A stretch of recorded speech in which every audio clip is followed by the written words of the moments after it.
ರಾಷ್ಟ್ರಧ್ವನಿ ನ್ಯೂಸ್ಗೆ ಸ್ವಾಗತ. ಸವದತ್ತಿ ಎಪಿಎಂಸಿ ಮಾರುಕಟ್ಟೆಯಲ್ಲಿ ಮಡಿವಾಳಪ್ಪ ಮಲ್ಲಪ್ಪ ಬಿದರಗಟ್ಟಿರವರ 46ನೇ ಜನ್ಮದಿನವನ್ನು ಸಂಭ್ರಮದಿಂದ ಆಚರಿಸಲಾಯಿತು.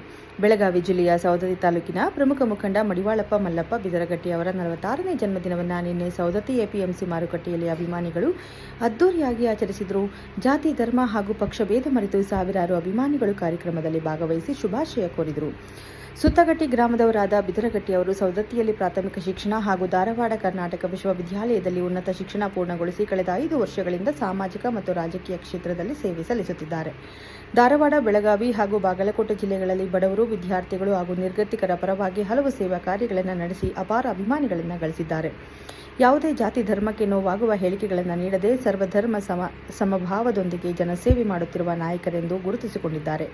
ಅವರ ಜನ್ಮದಿನೋತ್ಸವದಲ್ಲಿ ಅಥಣಿಯ ಅಮರೇಶ್ವರ ಸ್ವಾಮೀಜಿ, ಮುನವಳ್ಳಿ ಶ್ರೀಗಳು, ಶಿರೂರು ಮಠದ ಶ್ರೀಗಳು, ಮಬನೂರು ಶಿವಾನಂದ ಮಠದ ಶ್ರೀಗಳು ಸೇರಿದಂತೆ ಅನೇಕ ಮಠಾಧೀಶರು ಹಾಗೂ ಹರಗೂರು ಚರಮೂರ್ತಿಗಳು ಆಶೀರ್ವಚನ ನೀಡಿದರು. ಸವದತ್ತಿ ಯಲ್ಲಮ್ಮ ಕ್ಷೇತ್ರದ ಅಭಿಮಾನಿಗಳು ಅವರನ್ನು ಭವಿಷ್ಯದ ಶಾಸಕರಾಗಿ ನೋಡಬೇಕೆಂಬ ಆಶಯ ವ್ಯಕ್ತಪಡಿಸಿದರು. ಈ ಕಾರ್ಯಕ್ರಮವು ಭಕ್ತಿ, ಸಾಮಾಜಿಕ ಸೇವೆ ಮತ್ತು ಜನ ಬೆಂಬಲದ ವಿಶಿಷ್ಟ ಸಂಗಮವಾಗಿ ನಡೆಯಿತು. ಈ ಮಾಹಿತಿಯನ್ನು ರಾಷ್ಟ್ರಧ್ವನಿ ನ್ಯೂಸ್ ಚಾನೆಲ್ಗಳ ಬೆಳಗಾವಿ ಜಿಲ್ಲಾ ವರದಿಗಾರರಾದ ಮಹದೇವಪ್ಪ, ಮಾಯಪ್ಪ, ಮಬನೂರ, ಮುರಗೋಡ ಹಂಚಿಕೊಂಡಿದ್ದಾರೆ. ಕ್ಷಣ ಮಾಹಿತಿಗಾಗಿ ವೀಕ್ಷಿಸಿ ರಾಷ್ಟ್ರಧ್ವನಿ ನ್ಯೂಸ್ ಕನ್ನಡ. ಸವದತ್ತಿ ತಾಲೂಕು ಸುತ್ತಗಟ್ಟಿ. ನನ್ನ ಶಿಕ್ಷಣ PUC ಸವದತ್ತಿಯಲ್ಲಿ ಆಗಿ ಡಿಗ್ರಿ ಕರ್ನಾಟಕ ಕಾಲೇಜ್ ಧಾರವಾಡ. 2003ರಲ್ಲಿ ಡಿಗ್ರಿ ಮುಗಿಸ್ಕೊಂಡು ಬಂದ ಮೇಲೆ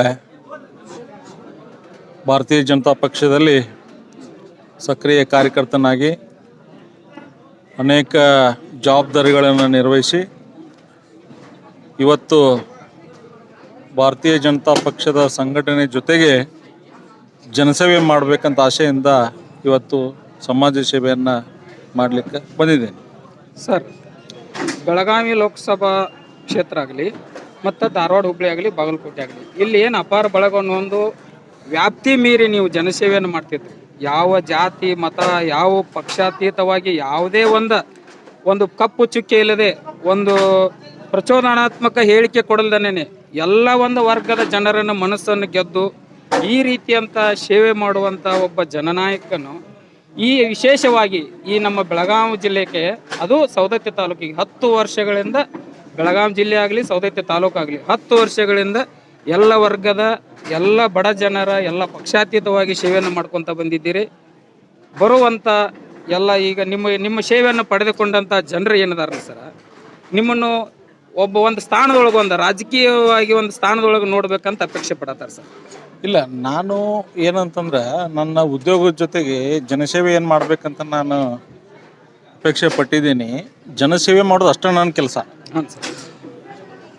ನನ್ನನ್ನು ರಾಜಕೀಯವಾಗಿ ಬೆಳೆಸೋದು ಬಿಡೋದು ಜನರಿಗೆ ಬಿಟ್ಟಿದ್ದ. ನಂದು ಕೆಲಸ ಏನಂತಂದ್ರೆ ನಾ ಜನಸೇವೆ ಮಾಡತ್ತೇನೆ ಅಷ್ಟೇ. ನನ್ನ ಸೇವೆ ಗುರುತಿಸಿ ಅವ್ರು ಇವತ್ತು ಇಲ್ಲಪ್ಪ, ನೀನು ನಮಗೆ ಹೆಚ್ಚಿನ ಸೇವೆ ಮಾಡೋಕೆ ನಿಂಗೊಂದು ಅಧಿಕಾರ ಬೇಕು, ನೀ ಇಂಥದ್ದು ಮಾಡು ಅಂತಂದ್ರೆ ನಾನು ಯಾವಾಗಲೂ ತಯಾರಿದ್ದೀನಿ. ಇಲ್ಲ, ನಿನಗೆ ಯಾವುದು ಬೇಡಪ್ಪ, ನೀನು ಹಿಂಗೆ ನಮ್ಮ ಜೊತೆ ಇರು, ಜನಸೇವೆ ಮಾಡು ಅಂತಂದ್ರೆ ನಾನು ಅದಕ್ಕೂ ತಯಾರಿದ್ದೀನಿ. ಸರಿ, ನನಗೆ ಜನರು ಏನು ಹೇಳ್ತಾರೋ ಅದು ಮುಖ್ಯ ಹೊರತು ನನ್ನ ತೀರ್ಮಾನ ಇದರಲ್ಲಿ ಯಾವುದೂ ಇಲ್ಲ. Okay sir.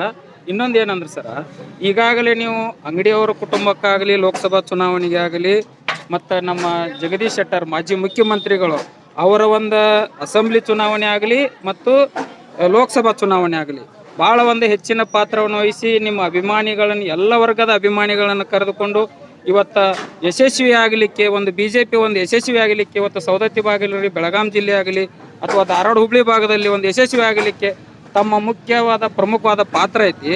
ಇಂಥ ಒಂದು ಪ್ರಮುಖವಾದ ಪಾತ್ರವನ್ನು ಇಟ್ಟುಕೊಂಡು ಅವ್ರ ಹಿಂದೆ ಅವರ ತಂದೆಯವರು ಯಾರು ರಾಜಕೀಯದಲ್ಲಿ ಇರಲಿಲ್ಲ, ಮಡಿವಾಳಪ್ಪ ಬಿದರಗಟ್ಟಿ ಅವ್ರದ್ದು, ಅವರ ಅಜ್ಜನವರು ಯಾರು ರಾಜಕೀಯ ಇರಲಿಲ್ಲ.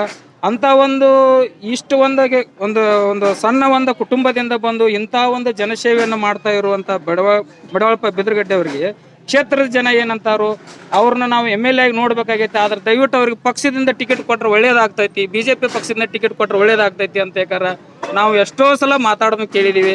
ಅದಕ್ಕೆ ನೀವು ಇವತ್ತು ಜಗದೀಶ್ ಶೆಟ್ಟರ್ ಅವರ ಕುಟುಂಬಕ್ಕಾಗಲಿ, ಇವತ್ತು ಅಂಗಡಿಯವ್ರ ಕುಟುಂಬಕ್ಕಾಗಲಿ, ಅನೇಕ ನಮ್ಮ ಈ BJP ಒಟ್ಟು ಎಲ್ಲ ವಿಧಾನಸಭೆ ಆಗಲಿ ಅಥವಾ ನಮ್ಮ ಲೋಕಸಭೆ ಆಗಲಿ ಇಲೆಕ್ಷನದಲ್ಲಿ ಏನು ನಿಮ್ಮ ಪಾತ್ರವನ್ನು ವಹಿಸಿದ್ದೀರ, ಆ ನಾಯಕರೆಲ್ಲ ಕೇಂದ್ರ ಮಟ್ಟದ ತನಕ ಆಗಲಿ ರಾಜ್ಯ ಬಿಜೆಪಿ ಮಟ್ಟಕ್ಕಾಗಲಿ ಏನು ನಿಮ್ಮ ಸೇವೆಯನ್ನು ಪರಿಗಣಿಸಿ ನಿಮಗೆ ಟಿಕೆಟ್ ಕೊಡಲಿಕ್ಕೆ ಪ್ರಯತ್ನಿಸಬಹುದಾ ಹೇಗೆ?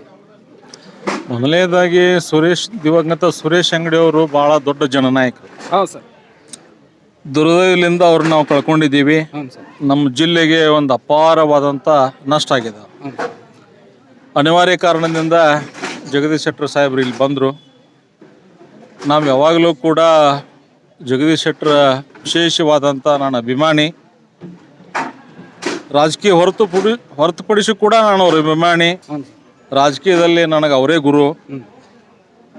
ಹೆಂಗೆ ಜಗದೀಶ್ ಶೆಟ್ಟರ್ ಸಾಹೇಬರು ಮುಖ್ಯಮಂತ್ರಿ ಆದರು, ರಾಜ್ಯ BJP ಅಧ್ಯಕ್ಷರಾದರು, ವಿರೋಧ ಪಕ್ಷ ನಾಯಕರಾದರು, ಲೋಕಸಭಾ ಸದಸ್ಯರಾದರೂ ಕೂಡ ಹೆಂಗೆ ಅವರು ಸರಳ ಸಜ್ಜನಿಕೆಗೆ ಹೆಸರಾಗಿದ್ದಾರೆ, ಯಾವಾಗಲೂ ಕೂಡ ಅವರ ಹೆಸರಿಗೆ ಕಪ್ಪು ಚುಕ್ಕಿ ತರಬಾರ್ದು ಅನ್ನೋದೊಂದು ನಮ್ಮ ಎಲ್ಲ ಜನರೊಂದು ಅಪೇಕ್ಷೆ.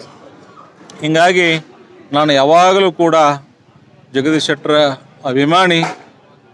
ಅವರೇ ನನ್ನ ರಾಜಕೀಯ ಗುರು.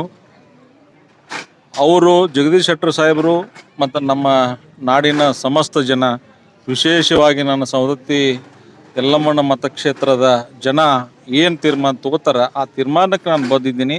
ನಂದು ಏನು ಡಿಸಿಷನ್ಗಳನ್ನು ನಾನು ಯಾವಾಗಲೂ ರಾಜಕೀಯವಾಗಿ ತೊಗೊಂಡಿಲ್ಲ, ಮುಂದೂ ಕೂಡ ತೊಗೊಳ್ಳೋದಿಲ್ಲ.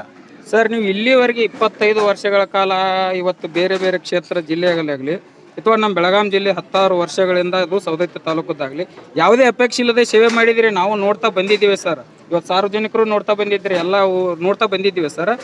ಆದರೂ ನೀವು ಯಾವುದೋ ಅಪೇಕ್ಷೆ ಪಟ್ಟಿಲ್ಲ ಅಂತಂದ್ರು ನಿಮ್ಮ ಮುಖಂಡರು ಏನು ನಿಮ್ಮ ನಾಯಕರದಾರಲ್ಲ, ಯಾಕೆ ಅವರು ಒಂದು ಡಿಲ್ಲಿ ಮಟ್ಟದಲ್ಲಿ ಹೈಕಮಾಂಡ್ ಮಟ್ಟದಲ್ಲಿ ಆಗಲಿ ಇವತ್ತು ರಾಜ್ಯ ಮಟ್ಟದಲ್ಲಿ ಆಗಲಿ ನಿಮ್ಮನ್ನು ಗುರುತಿಸಿ ನಿಮಗೊಂದು ಸ್ಥಾನಮಾನ ರಾಜಕೀಯವಾಗಿ ಜನರ ಒಂದು ಅಪೇಕ್ಷೆ ಮೇರೆಗೆ ನಿಮಗೂ ಒಂದು ರಾಜಕೀಯ ಸ್ಥಾನಮಾನ ಕೊಡಲಿಕ್ಕೆ ಅವರು ಪ್ರಯತ್ನ ಮಾಡಬಹುದಾ? ಏನಿಲ್ಲ ಸರ್. ಇಲ್ಲ, ನಾನು ಇವತ್ತಿನವರೆಗೆ ಅವರು ನೀವು ಕೇಳಿಲ್ಲ ಸರ್, ಆದ್ರೂ ಅವರಾಗೆ ಮಾಡಬಹುದಾ? ಇಲ್ಲ ಸರ್. ಅಲ್ಲ, ಇವತ್ತಿನವರೆಗೆ ಅವ್ರು ಮುಖ್ಯಮಂತ್ರಿ ಆದರೂ ನಾನು ಯಾವ ಹುದ್ದೆನೂ ಕೇಳಿಲ್ಲ, ಹ್ಞೂ ಸರ್. ಏನೂ ಕೇಳಿಲ್ಲ. ನಾನು ಈ ಮುಂದೂ ಕೂಡ ಕೇಳೋದಿಲ್ಲ. ಹ್ಞೂ ಸರ್. ಆದ್ರೆ ನಮ್ಮ ಎಲ್ಲ ಜನರು, ನಮ್ಮ ಕಾರ್ಯಕರ್ತರು, ನಮ್ಮೆಲ್ಲ ಸಹೋದರರು ಕೂಡಿ ಜಗದೀಶ್ ಶೆಟ್ಟರ್ ಸಾಹೇಬರಿಗೆ ಮಾತಾಡಿ ಜಗದೀಶ್ ಶೆಟ್ಟರ್ ಸಾಹೇಬ್ರು ಏನಾರ ಒಪ್ಪಿಗೆ ಕೊಟ್ಟರೆ, ನಮ್ಮ ಕ್ಷೇತ್ರದ ಜನ ಎಲ್ಲ ಒಪ್ಪಿಗೆ ಕೊಟ್ಟರೆ ನಾನು ಯಾವ ತೀರ್ಮಾನಕ್ಕೂ ಕೂಡ ಬದ್ಧವಾಗಿದ್ದೀನಿ. ಆದ್ರೆ ನಾನಾಗೆ ಹೋಗಿ ನನಗಿಂಥ ಹುದ್ದೆ ಕೊಡ್ರಿ ಅಂತೇಳಿ ಇವತ್ತಿನ ಮಟ್ಟ ನಾನು ಕೇಳಿಲ್ಲ. 2006ರಲ್ಲಿ ನನ್ನ ಭಾರತೀಯ ಜನತಾ ಪಕ್ಷದ ಏನು ಕಾರ್ಯಕರ್ತನಾಗಿ ನಾನು ಜಿಲ್ಲಾ ಕಾರ್ಯದರ್ಶಿಯಾಗಿ, ಯುವ ಮೋರ್ಚಾ ಜಿಲ್ಲಾ ಕಾರ್ಯದರ್ಶಿಯಾಗಿ ನನ್ನ ರಾಜಕೀಯ ಜೀವನ ಪ್ರಾರಂಭ ಮಾಡಿದ್ದೀನಿ. ಅವತ್ತಿನಿಂದ ಇವತ್ತಿನವರೆಗೂ ಕೂಡ ನನಗೆ ಒಂದು ಹುದ್ದೆ ಕೊಡ್ರಿ, ನನಗೆ MLA ಟಿಕೆಟ್ ಕೊಡ್ರಿ, MP ಟಿಕೆಟ್ ಕೊಡ್ರಿ ಅಂತ ನಾನು ಎಂದೂ ಕೇಳಕ್ಕೆ ಹೋಗಿಲ್ಲ, ಕೇಳೋದು ಇಲ್ಲ. ಯಾಕಂತಂದ್ರೆ ಕಾರ್ಯಕರ್ತರು ಒಂದು ನಿರ್ಣಯ ತಗೊಳ್ಳೋಂಥ ಸಂದರ್ಭದಲ್ಲಿ ನಾನು ಕೇಳಿರ ತಪ್ಪಾಗ್ತದೆ ಅನ್ನುವಂಥ ಭಾವನೆ ನನಗೆ. ಆಯ್ತು ಸರ್. ಈಗ ಏನಾಗಿದೆ ಅಂದ್ರೆ ಸರ್, ಜನರಿಗೆ ಏನಾಗಿದೆ ಅಂತಂದ್ರೆ ನಿಮ್ಮ ಇಂಥ ಒಂದು ನಾಯಕನನ್ನ ಇವತ್ತು ಯಾವುದೇ ಒಂದು ನೋಡ್ರಿ, ಇವತ್ತು ಅಜಾತ ಶತ್ರುವಾಗಿ ನೀವು ಬೆಳೆದಿದ್ದೀರಾ ಕ್ಷೇತ್ರದಲ್ಲಿ. ಅಜಾತ ಶತ್ರು ಅಂತಂದ್ರೆ ವಾಜಪೇಯಿ ಅವರ ಒಂದು ಮಾರ್ಗದರ್ಶನದಲ್ಲಿ ವಾಜಪೇಯಿ ಅವ್ರು ಏನು ಮಾಡಿದ್ರು ಅಂತಂದ್ರೆ ಒಬ್ಬ ಮುಸ್ಲಿಮನನ್ನು, ಒಬ್ಬ ವಿಚಾರವುಳ್ಳ ಒಬ್ಬ ಮುಸ್ಲಿಮನನ್ನು ರಾಷ್ಟ್ರಪತಿ ಮಾಡಿದ್ರು. ಅಂಥ ಒಂದು ವ್ಯಕ್ತಿತ್ವದ ಗುಣ ತಮ್ಮಲ್ಲಿದೆ ಸರ್. ಯಾರನ್ನು ಇವತ್ತು ಅವರು ಇವರು ಅನ್ನೋದೇ, ಇವತ್ತು ಯಾರು ತಮ್ಮ ಒಂದು ಬಳಿಗೆ ಬರ್ತಾರಲ್ಲ ಅವ್ರು ಸೇವೆ ಮಾಡಿದಿರ, ಆ ಸೇವೆ ತಗೋದಂಥ ಜನನ ನಿಮ್ಮನ್ನು ಒಬ್ಬರು ನಾಯಕನಾಗಿ ನೋಡ್ಬೇಕಂತಾರೆ. ಆದ್ರೆ ನಿಮಗೇನಾಗೈತೆ ಅಂದ್ರೆ ಒಂದು ಹಾದಿ, ಒಂದು ಮಾರ್ಗ ಬೇಕಾಗೈತೆ. ಅದು ನಾಯಕನಾಗಿ ಹೋಗೋದಕ್ಕೆ ಒಂದು ಮಾರ್ಗ ಬೇಕಾಗೈತೆ. ಇವತ್ತು ಒಂದು ಪಕ್ಷದಿಂದ ಒಂದು ಚಿಹ್ನೆ ಬೇಕಾಗೈತಿ. ಆ ಚಿಹ್ನೆಯನ್ನ ಜನರ ಅಪೇಕ್ಷೆ ಇದೆ ಸರ್. ಆ ಜನರ ಅಪೇಕ್ಷೆಯನ್ನು ಅರಿತುಕೊಂಡು ನಾಯಕರು ನಿಮಗೆ ಅದನ್ನು ನೀಡಬೇಕು ಅಂತ ನಾವು ಮಾಧ್ಯಮದ ಮೂಲಕನೂ ಜನರ ಒಂದು ಅಭಿಪ್ರಾಯ ಮೂಲಕ ನಾವು ನಿಮ್ಮನ್ನು ಕೇಳ್ತಾ ಇದ್ದೀವಿ ಸರ್. ನೀವು ಬೇಡಿಲ್ಲ ಸರ್, ಯಾವುದನ್ನು ಬೇಡಿಲ್ಲ. ಏನಾಗ್ತದೆ ಅಂತಂದ್ರೆ, ನಾವು ಮನುಷ್ಯನಾಗಿ ಹುಟ್ಟಿದ ಮೇಲೆ ಒಂದು ಪ್ರಥಮದಲ್ಲಿ ನಾವು ನಮ್ಮ ಜನ್ಮ ಕೊಟ್ಟಂಥ ರಾಷ್ಟ್ರವನ್ನು ಪ್ರೀತಿ ಮಾಡಬೇಕು. ಹ್ಞೂ ಸರ್. ಆ ರಾಷ್ಟ್ರದಲ್ಲಿ ಇರ್ತಕ್ಕಂಥ ಎಲ್ಲ ರಾಷ್ಟ್ರ ಅಭಿಮಾನಿಗಳನ್ನ ನಾವು ಪ್ರೀತಿ ಮಾಡಬೇಕು. ಇಲ್ಲಿ ಜಾತಿ ಅನ್ನೋ ಪ್ರಶ್ನೆ ಇಲ್ಲ. ಹ್ಞೂ ಸರ್. ರಾಷ್ಟ್ರ ಅಭಿಮಾನಿಗಳು ಎಲ್ಲರೂ ನನ್ನ ಸಹೋದರರೇ, ಎಲ್ಲರೂ ನಮ್ಮವರೇ. ನಾವು ರಾಷ್ಟ್ರದ ಧ್ಯೇಯಗಳನ್ನು, ರಾಷ್ಟ್ರದ ಚಿಂತನೆಗಳನ್ನು, ಭಾರತೀಯ ಜನತಾ ಪಕ್ಷದ ಏನು ಧ್ಯೇಯಗಳದಾವ ಅದರ ಮೇಲೆ ನಡೆಯೋರು ಹೊರತು ನಾವು ಅವರು ಆ ಜಾತಿಯವರು ಇವ್ರು ಈ ಜಾತಿಯವರು ಅನ್ನೋವಂಥ ಭಾವನೆ ನಮ್ಮ ಕಡೆ ಯಾವುದೂ ಇಲ್ಲ. ಯಾಕಂತಂದ್ರೆ ನಾನು ಇವತ್ತು 46 ವರ್ಷದ ನನ್ನ ಜೀವನದಲ್ಲಿ ಎಂದಿಗೂ ಕೂಡ ನಾನು ಜಾತಿ ತಗೊಂಡ ಯಾವಾಗಲೂ ಕೂಡ ನಾನು ಕರೆದಿಲ್ಲ. ಅಂಥ ಬುದ್ಧಿ ನನಗೆ ಭಗವಂತ ಹಾಕೋದು ಬೇಡ.